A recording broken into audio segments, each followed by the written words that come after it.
Even with all that has been known about the Catholic Church's sexual abuse scandals, today's revelations about the historical role of Pope John Paul II in the elevation of a former archbishop accused of sexual abuse was stunning. A report from the Vatican found two popes either ignored, overlooked, or downplayed allegations when it came to taking tough action against Theodore McCarrick over 2 decades. Amna Nawaz has the story. Judy, the 449-page report found that before John Paul II elevated Theodore McCarrick to Archbishop of Washington, he already was aware of multiple allegations against McCarrick. That included reports of sexual misconduct with another priest, sharing beds with seminarians, and anonymous letters accusing him of pedophilia with his nephews. But McCarrick denied those allegations, and he rose to become one of the most powerful and well-known Catholic leaders in the United States. The investigation also found that Pope Benedict delayed an investigation into McCarrick's behavior, and that Pope Francis also did not act on allegations about McCarrick until 2017, believing that Pope John Paul II had already reviewed them. McCarrick was removed as Archbishop in 2006, but wasn't defrocked, that is to say, removed from the church, until 2019. Elizabeth Bruenig is an opinion writer for The New York Times who writes about faith and religion. She's long covered the McCarrick story, including speaking with survivors, and she joins us now. Elizabeth, welcome to the NewsHour. We should say, as we've learned more and more about the depths of this abuse scandal, the questions have always been, who knew and when did they know? And this report seems to say everyone knew. The men at the highest levels knew, and they knew for years. Is that accurate? That's accurate.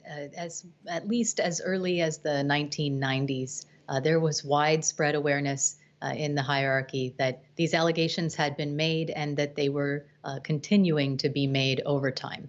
And what have we learned about any kind of common thread? As we just noted, 3 different popes knew about the allegations. One sort of believed McCarrick's denials over the allegations. The other chose not to look into it. Is there a common thread in that behavior?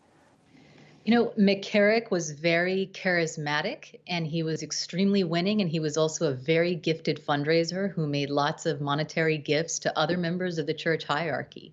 And the common thread in all of the authorities who failed to accurately investigate or adequately look into the allegations against McCarrick is that they trusted him, they believed him, and they saw no reason to deal with what they assumed to be conduct that only involved other adults, and in many cases, conduct they presumed to be long in the past.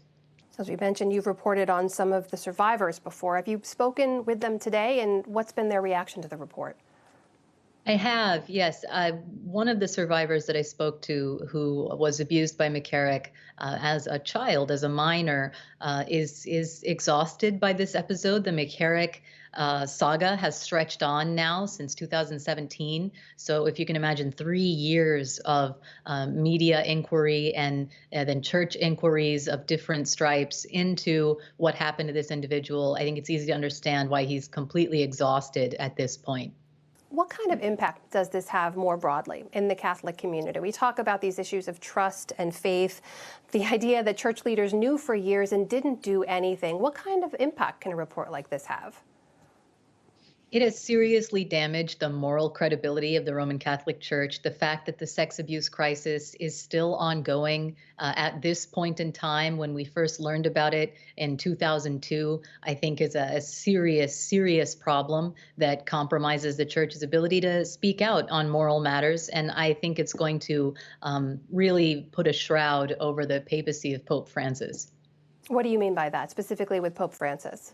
Well, Pope Francis commissioned this report, and I think that was an effort to try to preserve some credibility by making a real effort towards transparency. And this is a real effort towards transparency. An investigation like this hasn't been conducted before, not that's been publicized, certainly not by a layperson. This was conducted by a layperson. But Pope Francis presumed that his predecessors had dealt with McCarrick, and he wasn't, it appears, going to look into the matter again until the allegations came forward from the Archdiocese of New York. And at that point, he began reviewing things. But the fact that he didn't take action before then is disturbing. Elizabeth, a lot of people are asking what now? I mean, for example, the American bishops are going to hold their annual meeting in a couple of weeks. Everyone says they welcome this level of transparency. Do you believe the steps are being taken within the church to make sure this doesn't happen any longer? Well, with so little transparency as it is, it's hard to place a lot of faith in those kinds of steps and pronouncements that things are much better now. I think this report is a landmark. I hope it's a turning point. There are several things the church could do to try to assure this doesn't happen again. There needs to be more oversight from lay people. There need to be ways to report bishops that result in transparent processes of accountability, not just priests.